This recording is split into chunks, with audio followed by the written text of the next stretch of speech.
During his inaugural address in 1961, then President John F. Kennedy spoke of the torch being passed to a new generation of Americans. Based on commentary from news media, social media, and our constituencies, there is again now a growing desire from the public for another passage of the torch. The Wisconsin Constitution was amended in 1977 to authorize the legislature to set an age cap of not lower than 70 on Supreme Court justices and judges of a court of record. Now, this call in the Constitution is a shall clause, not a may, meaning this is something the legislature must do. As prescribed under AB 552, individuals may not be elected or appointed to serve as a Supreme Court justice or judge of a court of record if the date of the election or appointment occurs on or after the date of the person attains the age of 75 years old.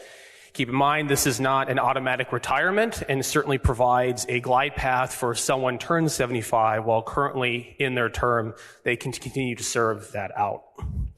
Please also note that this does not include temporary reserve judges who would be able to continue to serve beyond the age of 75.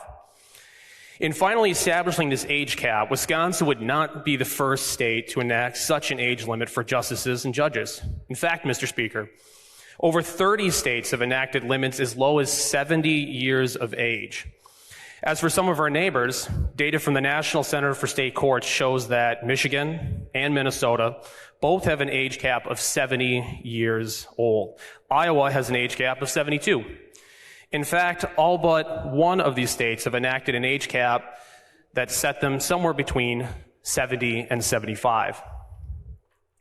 Believe it or not, Mr. Speaker, rumor has it that judicial elections have recently become a little more contentious here in Wisconsin. I want to be clear to everyone in this body and to the public watching that none of our current state Supreme Court justices would be affected by this legislation should they seek re-election to office.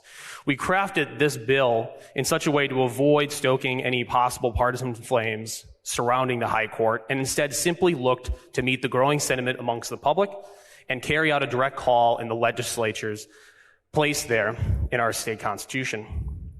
Mr. Speaker, this body voted to send this amendment to the public, and the people of this state voted to amend our state constitution. I think that's a pretty clear mandate. Let's take this common sense step and join the bulk of other states across these United States, including most of our neighbors, in setting a reasonable age cap for the judicial branch. Thank you, Mr. Speaker. The vote is green.